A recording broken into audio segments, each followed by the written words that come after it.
This is what's happening. Ayahuasca is literally helping to forge new neural pathways.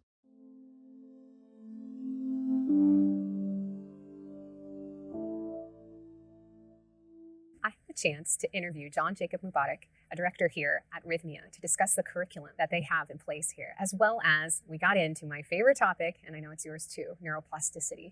Stay tuned.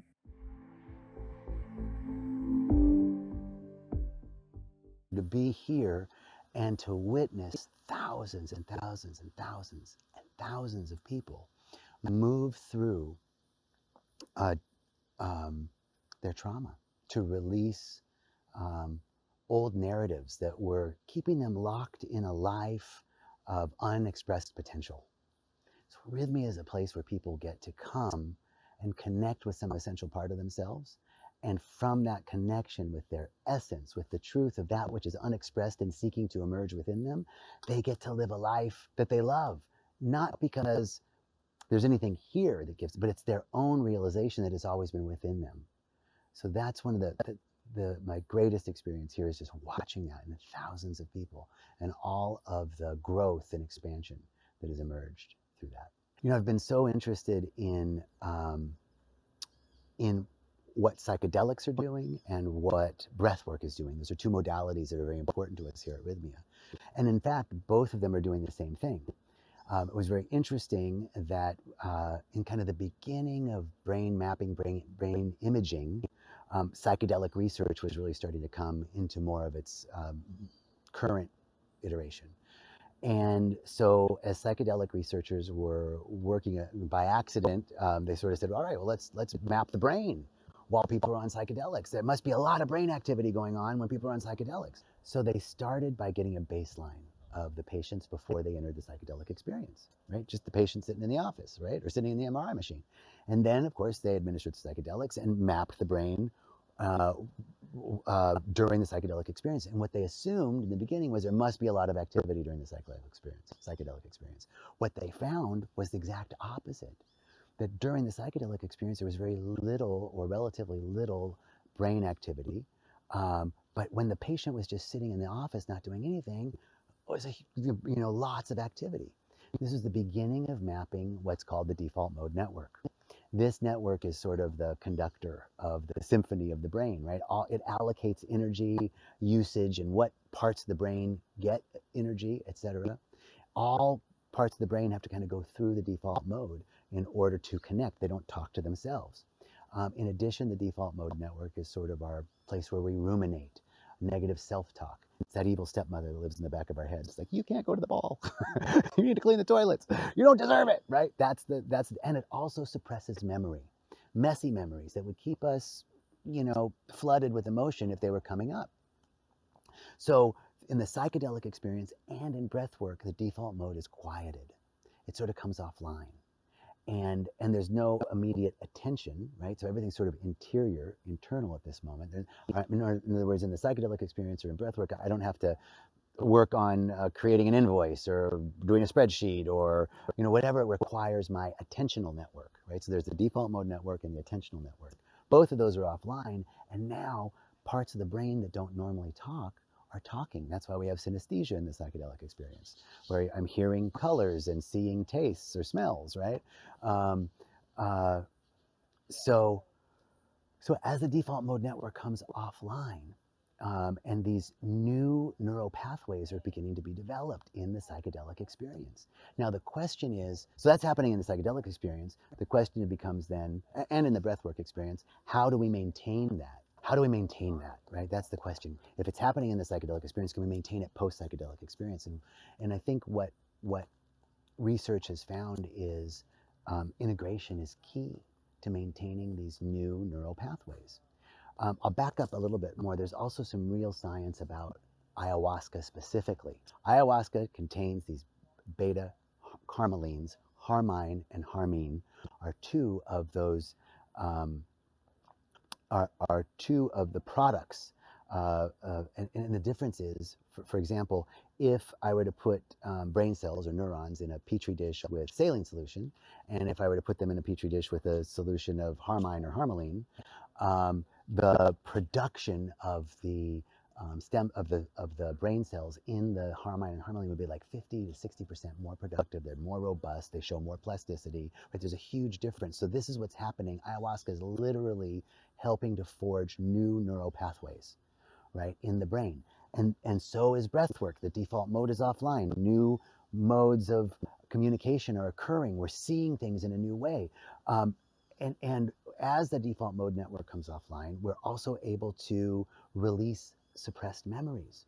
So we start to make connections that we wouldn't have made before, right? Memory comes up, it's something around my intention. I didn't associate these two things together. Now I'm making connections on my own that I wouldn't have normally made because of the default mode was sort of keeping things separate. So it sort of takes the governor off. We can maintain this through the process of integration, journaling, meditation, affirmative prayer, nature connect, eating in healthy whole foods, daily diet, exercise, all of the things that we know are good for us actually will help to stabilize the new neural pathways that have been created in the psychedelic experience and in the breathwork experience. So they're both excellent for helping move us out of these sort of well-trodden grooves, right? It really helps us get out of the rut. That what we say about Rythmia and really the truth about trauma is, I was speaking with one of the security guards and he was asking me about a class and I said, oh yeah, it really helps you process trauma. And he said in Spanish, thank goodness I don't have any trauma. Well, the idea is that, trauma is something like PTSD or something that's really bad. I was abandoned, I was abused, right? But trauma isn't what happened. Trauma is the story that we tell ourselves about what happened. So it really doesn't matter whether I was sexually abused or abandoned or in some way mistreated, or whether I didn't get to play Monopoly with my brothers and sisters, or something happened over a glass of orange juice, something benign. It doesn't matter because we tell ourselves a story. So the type of people that are coming to Rythmia is everyone, because this happens to everyone by design, that there's something that happens when we're little. And as little kids, we're really self-centered because the world revolves around us. So if something happens and I don't get my needs met, I think it's my fault. That's the beginning of this split. For me, I think I shared with you, it was a glass of orange juice, over a glass of orange juice. And my dad said, what do you got? I said, I got a glass of orange juice. And he said, I'd like one. And I remember checking in with myself and I said, I don't want to get him a glass of orange juice. And I said, I don't want to get you a glass of orange juice. What he said to me was fine. He said, no problem. The next time you want me to do something for you that I don't want to do, I'm not going to do it. Now, I know that's not true. Now, I know that's not true. Of course my dad's going to do whatever I need him to do. But as a little kid, the story that I told myself was, I'm not safe unless I do what other people need me to do. It was the beginning of codependency. It was the beginning of learning to give to get, the beginning of learning to go along to get along, the beginning of being, having no boundaries. Those were things that happened over a really benign situation. This happens to all of us. And then these stories become so deeply entwined within our sense of self, within our worldview, that we're not even aware. They're like background errant programs that are running, because as adults, I consciously know, obviously I'm safe. Obviously my dad's going to take care of me in my experience of my family and my father. But there's this old program that I'm not even aware of that's like, ooh, you need to do this to get your needs met. So this is a fundamental across the board. It happens to everyone, and it's by design, because it's through seeing that the things that, we develop these protective coatings, these protective mechanisms, they're coping mechanisms. And they work for a while, and then they don't work. And that's when people come here, right? When either everything kind of seems the same. The song remains the same, but the faces change, right? It's my 5th job, my 10th relationship, and everything's always the same. Everybody at work's trying to get me, or nobody appreciates me, or I'm never given credit, or every one of my lovers is trying to, take advantage of me. They, whatever it is, or they're all cheating on me, or nobody's honest. The faces change, but the song remains the same. That's when those coping mechanisms stop working. Everything's offensive. Right? Like when we're in this place that everything is offensive, like everything offends me, everything is wrong, right? Those are the kind of places where people are coming to, like, life just doesn't give me the same thrill that it used to. I used to like doing things, but I don't. I used to really enjoy being with my friends or those friends, but I don't. Like, there's something wrong because I used to like these things and I don't. These are elements that show when people show up here. That's what happens, right? When like life isn't working, or isn't satisfying, or there's a deep sense that there's more, right? There's more to life. We've sort of been locked in, in not living up to our potential, but this deep sense that there's more, this can't be it. Those are the times, those are the people that come to Rythmia, and that's everybody, right? It's really everybody.